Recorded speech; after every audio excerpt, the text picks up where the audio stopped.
하나님의 말씀은 누가복음 2장 1절 말씀을 보도록 하겠습니다. 이때 가이사 아구스도가 영을 내려 천하로 다 호적하라 하였으니 이 호적은 구리노가 수리아 총독되었을 때 첩번한 것이라. 모든 사람이 호적하러 각각 고향으로 돌아가며 요셉도 다윗의 집 족속인 고로 갈릴리 나사렛 동리에서 유대를 향하여 베들레헴 이라는 다윗의 동네로 그 정원한 마리아와 함께 호적하러 올라가니 마리아가 이미 잉태되었더라. 거기 있을 그때 해산 날이 차서 맏아들을 낳아 강보로 싸서 구유에 누였으니 이는 사간에 있을 곳이 없음이르라. 아멘. 예수님이 이 땅에 2000년 전에 와 주셨음을 저희가 오늘 이 복된 성탄절을 맞이해서 다시 한번 우리가 감사를 드리는 것입니다. 예수님이 이 땅에 오시지 아니하셨더라는 것을 우리가 가정할 수 없는 것을 가정을 해본다면 얼마나 끔찍한 일인지. 우리 인생은 영원히 죄값으로 영원한 지옥의 유황불에 형벌로 던져져서 세스토로 고난을 받아야 될 우리 죄인들이었습니다. 스스로는 죄에서 벗어날 수 없고 아무리 몸부림치고 발버둥을 쳐도 죄의 구렁텅이에서 벗어날 수가 없었고 또 죄의 구렁텅이에서 죄의 늪에서 발버둥을 칠수록 더 깊은 죄의 수렁으로 빠져 들어갈 수밖에 없는 우리 인생이었습니다. 우리 인간은 전적으로 타락을 했었기 때문에 인간성의 질 자체가 타락했기 때문에 스스로 우리 인생은 개선될 수 없었습니다. 그래서 하나님께서 독생자 우리 구주 예수님을 이 땅에 보내주셨습니다. 그래서 의사 누가에 의해서 예수님이 태어나실 당시에 그 역사적인 그 상황을 이렇게 역사적인 기록으로 성경에 남겼습니다. 유일한 기록이죠. 이 누가복음 2장의 이 기록이. 그래서 로마의 황제 가이사 아구스도가 이제 칙령을 내린 것이죠. 천하로 다 로마 제국 아래에 있는 사람들은 호적을 하라는 것으로. 그런데 그때 당시에 로마 제국 아래에 있는 사람들의 수가 얼마인지는 정확하게는 알 수는 없지만은 하나님께서 미가라는 선지자가 미가 5장의 2절에 베들레헴 에브라다야 너는 유대의 고을 중에 작을지라도 이스라엘을 다스릴 분이 너에게서 내게로 나올 것이라. 그 말씀 한 구절을 이루시기 위해서 그러니까 하나님의 말씀 한 구절을 이루시기 위해서 로마 제국 하에 있던 그 엄청난 많은 사람들을 하나님 움직이신 거예요. 세상 왕을 통해서 그렇게 하신 겁니다. 하나님은 사실은 그렇게 하신 거죠.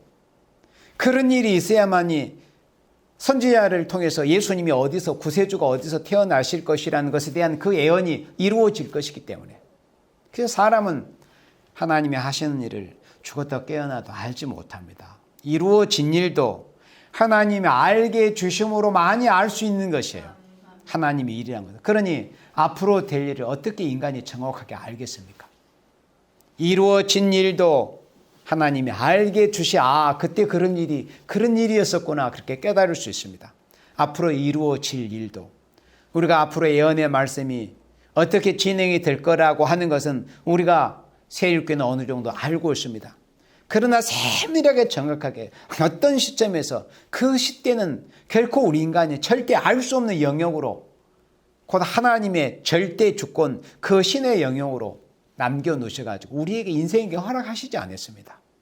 다만 우리는 그날 말씀을 통해서 세상에 되어진 징조를 보고 그저 하루하루 작은 일에 충성하면서 하나님의 뜻을 이루는 일에 내가 이 부족한 죄인이지만은 예수님의 십자가의 보혈의 공로를 통해서 이제 구원을 받았으니 의롭다 칭함을 받았으니 여호와께서 내게 베푸신 그 은혜를 무엇으로 보답할꼬 하는 그 중심 한 가지를 가지고 미륵 하나마 하나님의 영광의 뜻을 이루는 일에 내가 어떻게 쓰임을 받을까 하는 그런 중심 한 가지로 우리가 예수님이 오시는 그날을 향해서 우리가 날마다 자욱자욱 걸어가는 그거밖에는 우리에게 다른 것이 있어서는 안 되는 겁니다.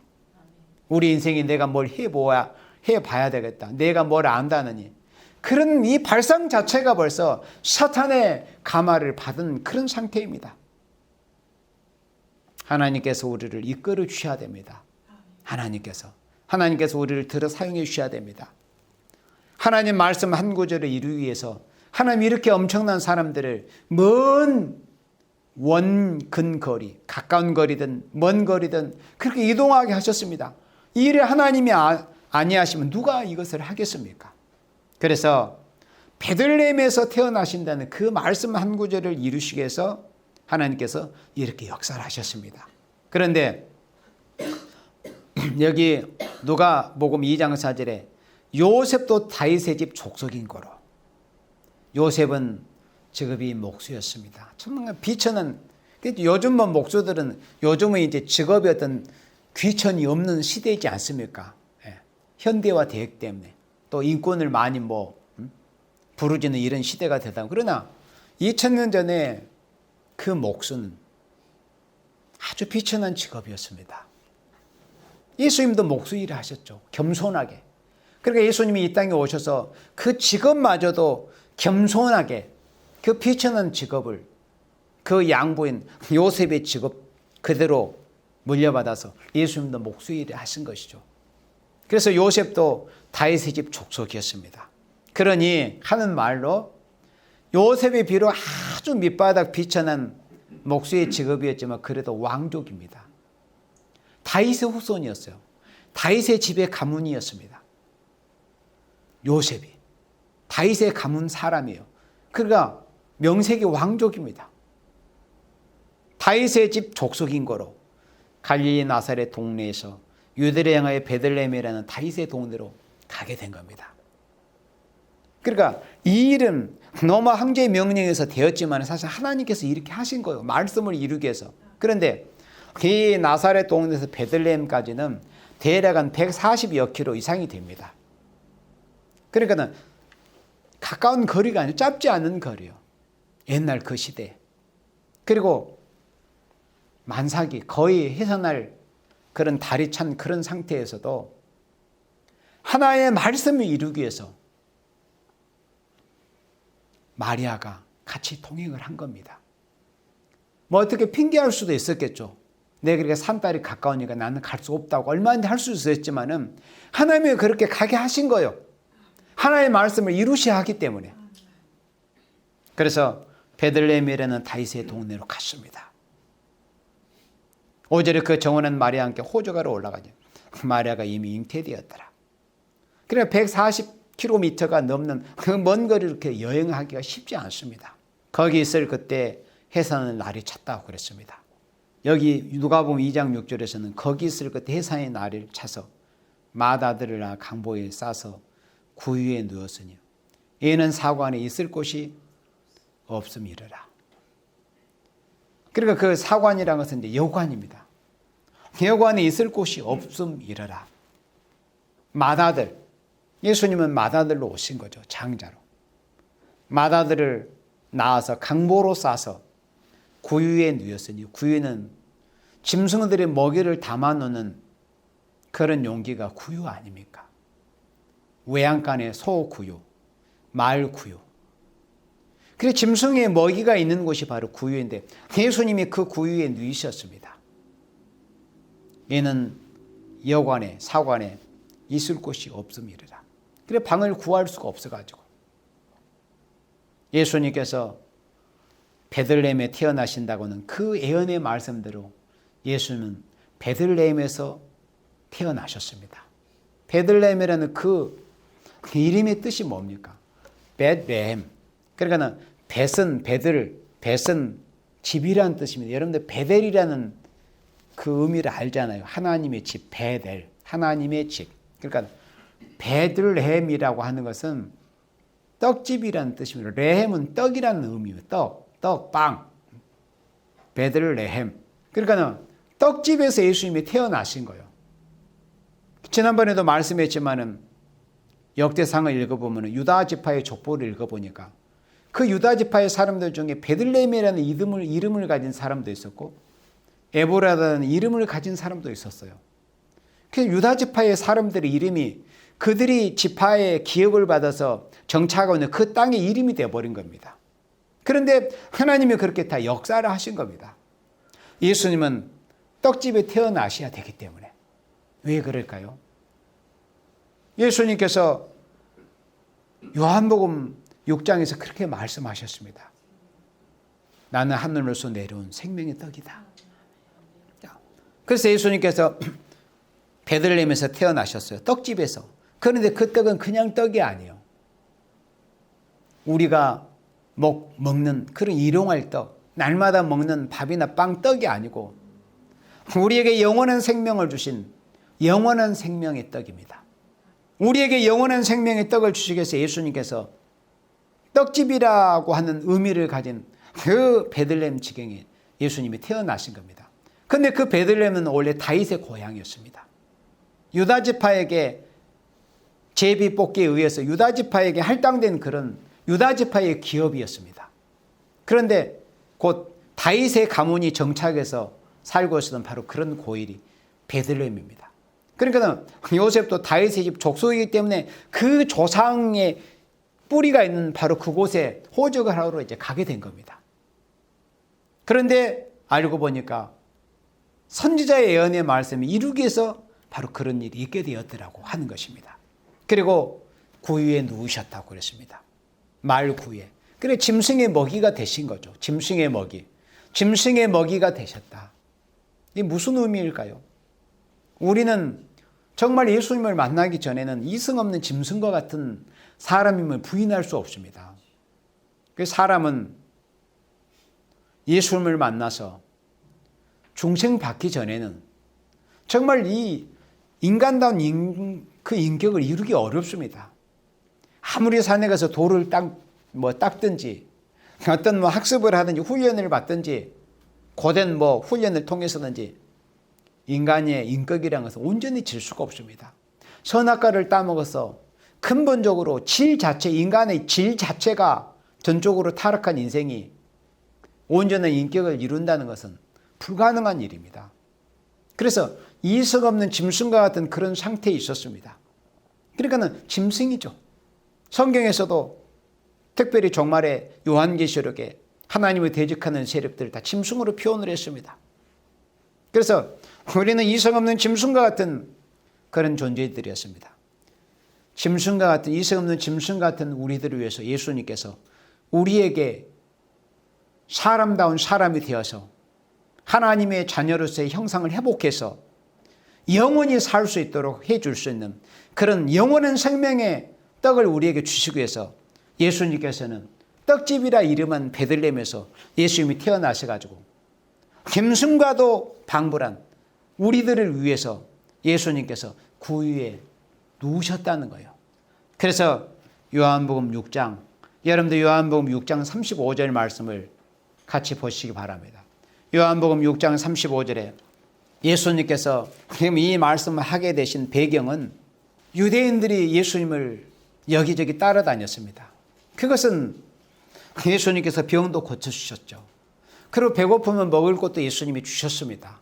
그래서 그것 때문에 예수님을 따라다닌 겁니다. 그들이 예수님이 진짜 사랑하는 마음이 있거나 예수님을 메시아로 믿어서 따라다니는 것이 아니었습니다. 성경에 읽으면 다 나와요. 예수님이 그렇게 말씀하셨습니다. 부녀, 그러니까는 부녀와 아이를 제외한 그 수가 5,000명. 그 5,000명에게 예수님께서 오병이어 떡 5덩어리와 구운 생선 2마리를 가지고서 축사하시고 그 수천 명의 생명들에게 예수님이 나누어 주셨습니다. 그리고 나서 예수님이 진짜 이 땅에 오신 목적, 예수님이 왜 그렇게 공생애의 사역을 하시는가에 대한 그 진짜 목적을 이렇게 예수님이 말씀하십니다.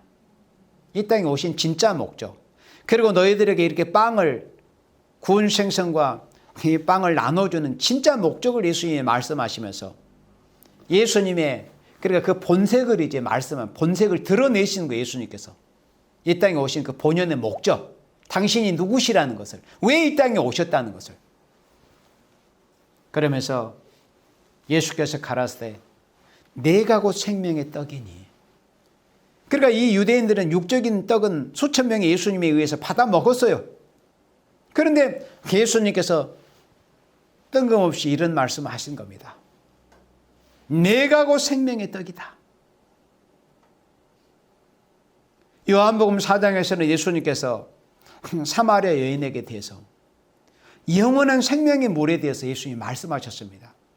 그 물 기르러 온 그 상황을 들어서 예수님께서 사마리아 여인에게 영원한 생명의 물을 주실 것을 말씀하신 것과 똑같은 이치로 이 빵을 주시는, 그러니까 그 떡을 나눠주신 그 상황을 들어서 예수님께서 실상은 내가 너희들에게 이 육신의 빵만 주러 온 게 아니고 진짜 목적은 이 육신의 빵은 너희들이 배고픈 상태에 있기 때문에 너희들이 불쌍해서 잠시 채워주는 것뿐이지만은 진짜 예수님께서 이 땅에 오신 목적은 영원한 생명의 떡을 주시기 위해서 오셨다는 거예요. 그 육신의 떡은 사람이 씨를 뿌리고 농사지면 사람들이 노력해서 얼마든지 먹고 마실 수 있는 거예요. 육신의 떡은 사람이 땀 흘려서 농사짓고 고생을 하면은. 그러나 영원한 생명의 떡은 예수님 외에는 줄 리가 없어요. 인생 중에서. 그 어떤 누구라도 인생 중에서는. 그래서 예수께서 가라사대 내가 곧 생명의 떡이니. 그러니까 이 말씀을 그때 당시에 만약에 우리 역시도 2000년 전에 예수님께서 이 말씀하실 당시에 그런 어떤 풀밭에 우리가 앉아 있으면서 이런 말씀을 처음 들었다면 우리는 아마 다 쇼크를 받았을 겁니다. 엄청난 쇼크를 받았을 거예요. 충격을 받았을 겁니다. 아니, 저 양반이 지금 무슨 말씀을 하시는가? 이렇게 기적을 베풀고 저런 것은 우리가 눈으로 봐서 우리가 먹기도 하고 이제 알기는 알겠는데, 아니, 당신이 하늘로서 내려오는 생명의 산떡이다.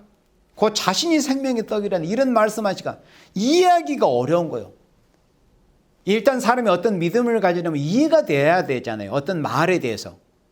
그런데 예수님이 이해되지 않는 말씀을 하시니 어떻게 이 예수님의 말씀을 믿을 수가 있어요? 우리는 지금 이제 이 말씀이 무슨 의미인지 알게 되고 믿게 된 상태이지 않습니까? 그런데 내가 곧 생명의 떡이니 내게 오는 자는 결코 줄이지 아니할 것이요. 배고프지 않는다는 거죠. 예수님께 오는 자는. 그리고 나를 믿는 자는 영원히 목마르지 아니하리라. 이 목마르지 않은 생수에 대해서는 이미 요한복음 4장에서 사마리아 여인에게 대해서 말씀해 주신 말씀입니다.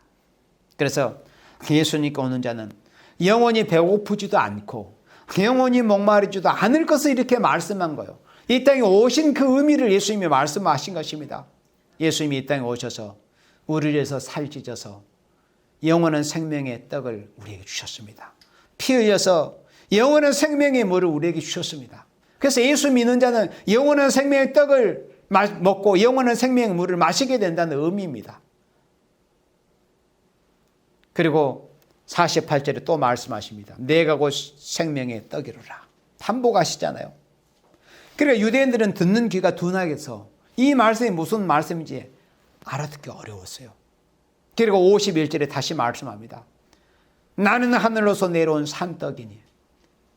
하늘로서 내려왔다는 거. 35절에서는 내가 곧 생명의 떡이라 이렇게만 말씀하시는데 갈수록 점점 더 듣기 어려운, 믿기 어려운 이런 엄청난 말씀을 하시거든요. 나는 하늘로서 내려온 산떡이니. 그러니까 내가 하늘로서 내려온 생명의 떡이로라. 이렇게 예수님이 말씀하는 내가 곧 생명의 떡이다. 그런데 하늘로서 내려온 생명의 떡이다. 너의 조상들은 모세를 통해서 하나님이 내리신 그 만나를 먹고도 죽었다. 모세를 통해서 너희들이 하나님께 받은 그 만나는 먹고 죽었지만은 내가 주는 이 생명의 떡을 너희들이 먹는다면 영원히 죽지 않는다. 이런 말씀을 하시니까는 유대인들이 너무나 듣기가 어렵고 이해가 되지 않고 믿어지지 않는다는 거예요. 그래서 이 말씀을 하실 때 예수님을 따라온 사람들이 분명하게 이제 갈라지게 된 겁니다. 색깔이. 예수님을 믿고 예수님을 사랑해서 따라온 생명들과 그렇지 않고 예수님이 단순히 육적인 배고픔의 문제를 마치 오늘날 공산주의 빨갱이들이 어떤 배고픔을 면하게 해주겠다는 평등 말하고 이렇게 하는 것처럼 단순히 배고픔만 해결해 주는 것을 기대하고 예수님을 따라왔던 이런 자들은 다 가버렸어요.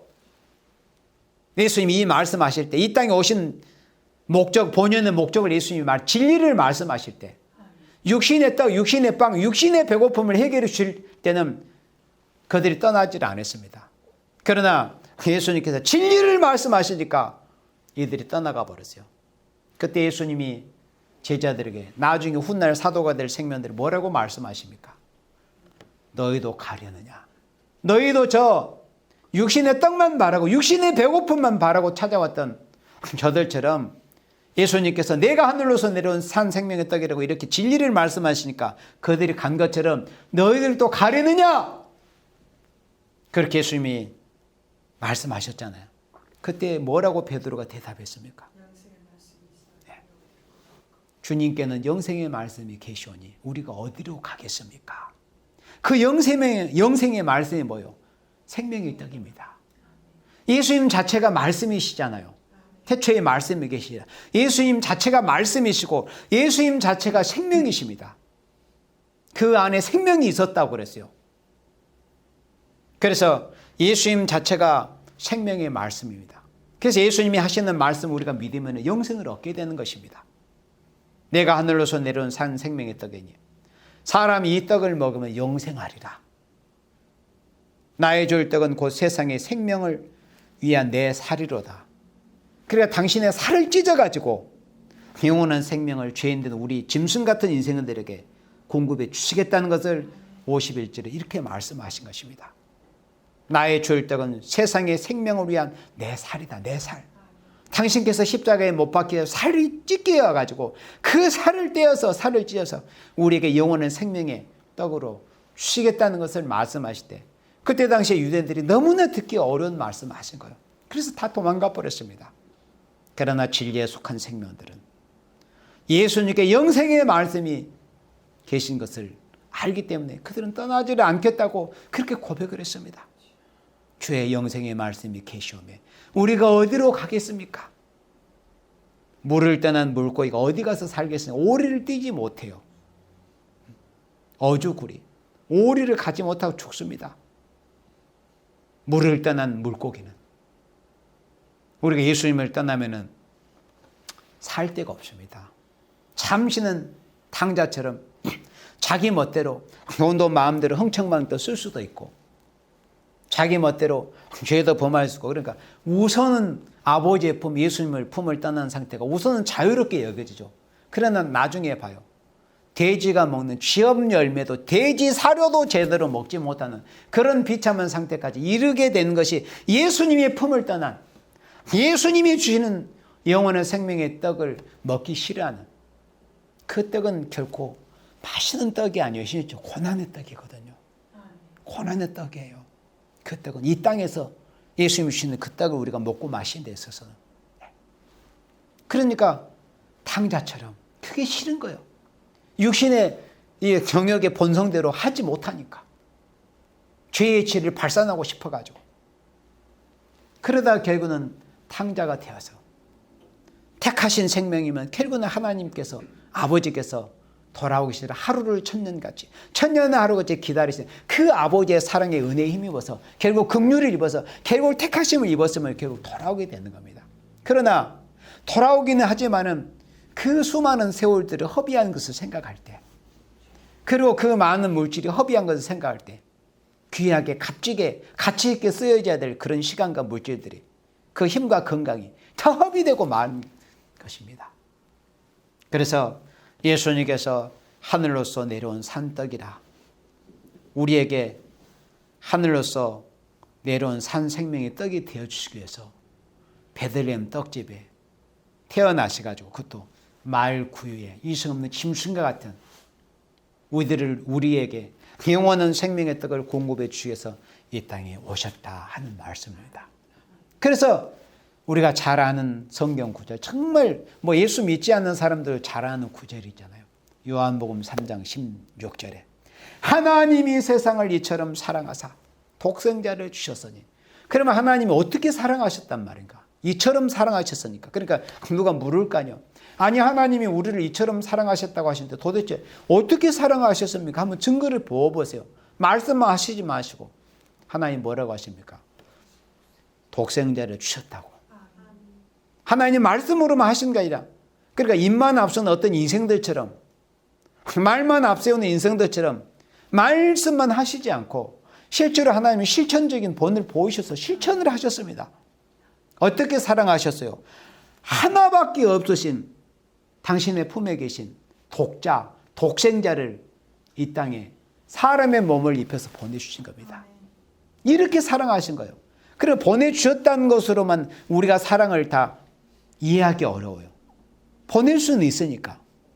그런데 어떤 목적으로 보내셨습니까? 우리와 나와 여러분들의 죄를 대속하는 그 대속의 피를 흘려 죽게 하시기 위해서 하나님께서 아들을 이 땅에 보내주신 것입니다. 그래서 독생자를 주셨으니 이는 저를 믿는 자마다 멸망하지 않고 영생을 얻게 하기 위해서 주셨다는 거예요. 하나님이 이 세상을 이처럼 사랑하셨어요. 어떻게 사랑하셨어요? 아들을 죽기까지 우리를 위해서 내주신 그 사랑으로 우리를 사랑하셨다는 거예요.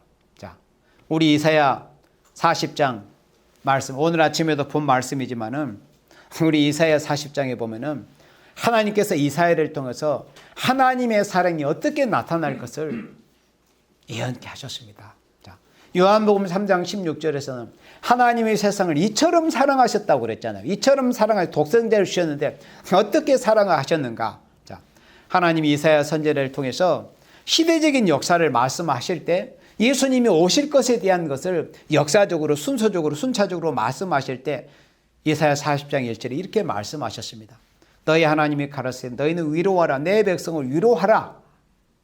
너희는 정대 예루살렘에 말하며 그것에게 외쳐 구하라. 그 복역의 때야 끝났고 그 죄악의 사함을 입었느니라. 이 말씀은 역사적인 배경은 이스라엘 백성, 유다 백성이 하나님 앞에 안식일도 범하고 우상도 섬기고 우상 숭배의 죄, 11조도 떼어먹고 온갖 죄를 범하다가 하나님의 진노의 징계의 막대기를 맞아가지고 바벨론으로 잡혀가서 70년 동안 노예 생활을 하고 있는 그런 상황에서 이제 그 복역의 때가 끝나가지고 해방받고 돌아오는 그때의 상황을 배경을 두어가지고 예수님이 오실 때 세례 요한을 통해서 이런 선포, 이제 너희들이 죄에서 벗어나게 되었다는 이런 위로의 소식이 전해지게 될 것을 이사야로 하여금 예언케 하신 말씀입니다. 그런데 2절에서 너희는 정다 예루살렘에 말하며, 예루살렘에 말하는 것은 하나님의 백성들에게 말하라는 겁니다. 그것에게 외쳐 구하라. 그 복역의 때가 끝났고 그 죄악의 사함을 입었느니라. 그 모든 죄를 인하여 여호와의 손에서 배나 받았느니라 할지니라. 그 복역의 때, 죄값으로 치르는 그 복역의 때가 끝났고 죄악의 사함을 입었다는 거예요. 그리고 그 모든 죄를 인하여 여호와의 손에서 배나 받았느니라. 그러면 도대체 이 말씀이 무슨 말씀입니까? 그러니까 이스라엘 백성의 죄값 때문에 하나님 앞에 몽둥이를 세게 맞아가지고 죄값에 대한 징벌을 배나 받았다는 말씀입니까? 그 말씀이 맞아요. 그런데 그건 알파적으로 이루어진 말씀이고 이 말씀은 예수님이 무슨 목적으로 오실 것인가에 대한 예언의 말씀입니다. 그래서 이 말씀을 들어서 실제로 세례 요한이 유대 광야에 나타나서 당신이 누구냐고 그렇게 유대인들이 물었을 때 이사야가 외친 대로 나는 광야에 외치는 자의 소리일 뿐이다. 그러면서 이 이사야 40장 1절로 3절의 말씀을 들어가지고 내가 바로 이사야 선지자가 예언한 바로 여기에 이 말씀이 이루어지는데 나는 하나님의 손에 붙들려 쓰임을 받는 광야에 외치는 자의 소리일 뿐이다. 나는 뭐 대단하게 선지자다. 실제는 가장 큰 선지자였지만은 자신을 낮춰서 나는 아무것도 아니다. 나는 광야에 외치는 자의 소리일 뿐이다. 보아오. 외치는 자의 소리일 뿐이다. 이렇게 자신을 증거했습니다. 그러면 그 여호와의 손에서 배나 받았다는 말씀이 무슨 말씀입니까? 요한복음 3장 16절에서 하나님이 세상을 이처럼 사랑하사 독생자를 주셨다고 그랬잖아요. 그러면 하나님께서 독생자를 주신 그 우리 인생을 어떻게 사랑하셨는가? 독생자 예수님을 통해서 그 말씀에 대한 그 의미를 또 우리가 밝히 우리가 깨달을 수 있는 이 성경 구절 중에 한 구절이 바로 이사야 40장 2절입니다. 자, 그럼 죄는 누가 범했습니까? 우리 인생들이 범했잖아요. 죄는 우리 인생들이 범했지 않습니까? 그럼 죄의 삭선 사망이라는 로마서 6장 23절을 말씀대로 죄의 값은 사망입니다. 그리고 우리가 죄를 범하면 죄의 삭선 사망이라는 말씀대로 우리가 죄를 범한 사람이 그 죄값을 치러야 됩니다. 예를 들어서 좌우를 분별할 줄 아는 어떤 생명이 있으면 그 아이가 죄를 범했으면 그 부모가 죄값을 대신 치르지 않는 거.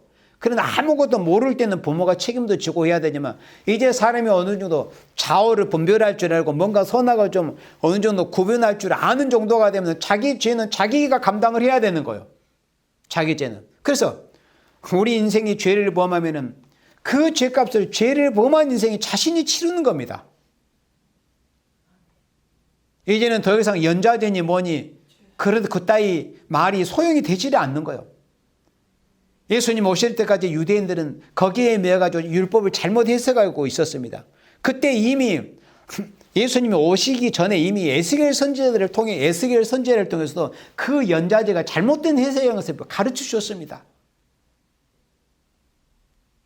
인생은 자기가 죄를 범하면 자기가 죄값을 치러야 돼요.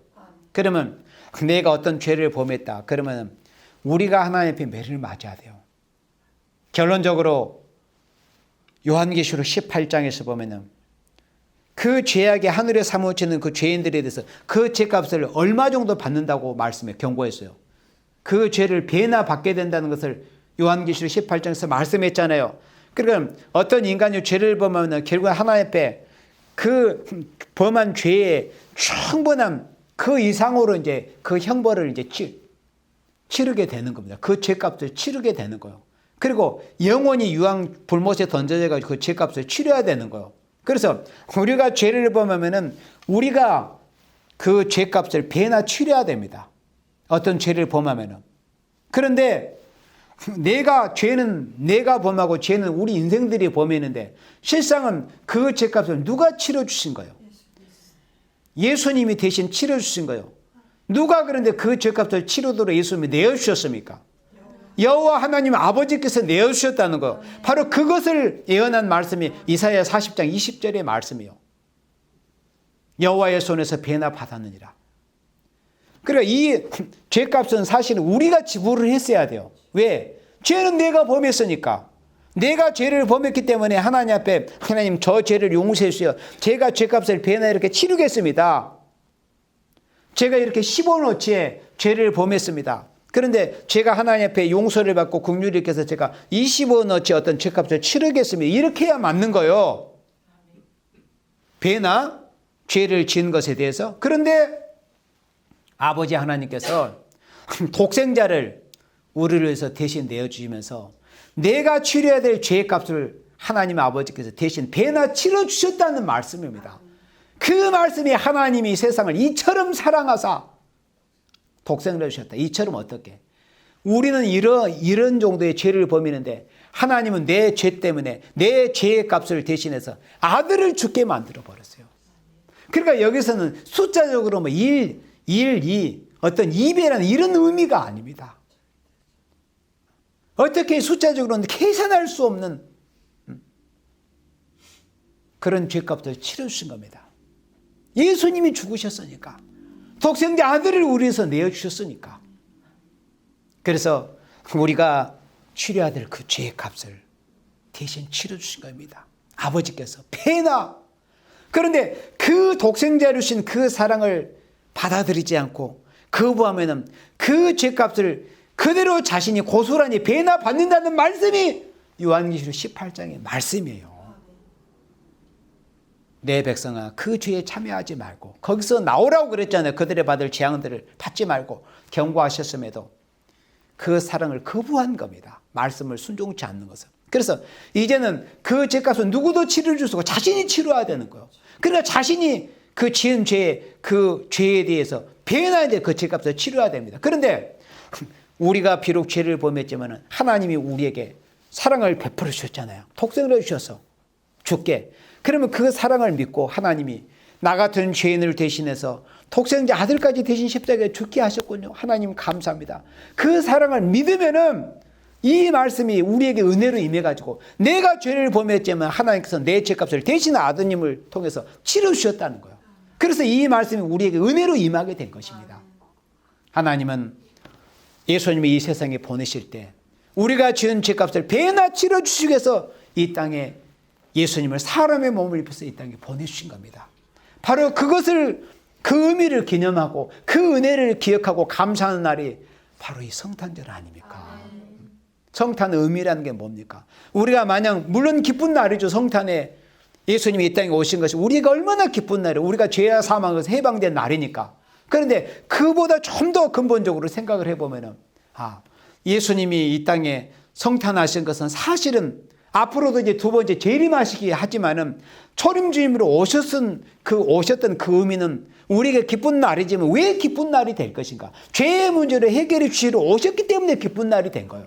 그러면 죄의 문제를 해결해 주신 그 방법이 뭐였습니까? 나와 우리의 죄를 대신해서 십자가에서 못이 박혀가지고 살이 찢기고 피를 흘려주러 오신 그 날이 예수님이 이 땅에 오신 바로 성탄입니다.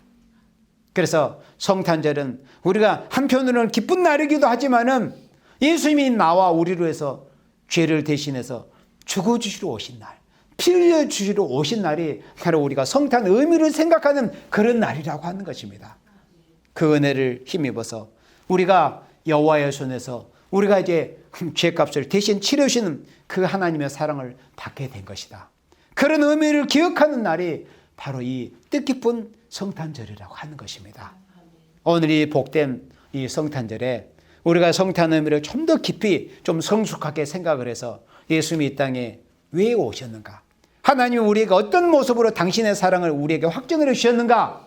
이 의미를 생각하면서 성탄의 의미를 더 뜻깊게 우리가 되새기고 더 감사하고 이제는 다시 오실 재림 예수님 앞에 우리가 부끄러움이 없이 설 수 있는 우리들이 되어지기를 위해서 우리가 힘쓰고 예수는 우리 모두가 되어지기를 주님의 이름으로 축원합니다. 아멘.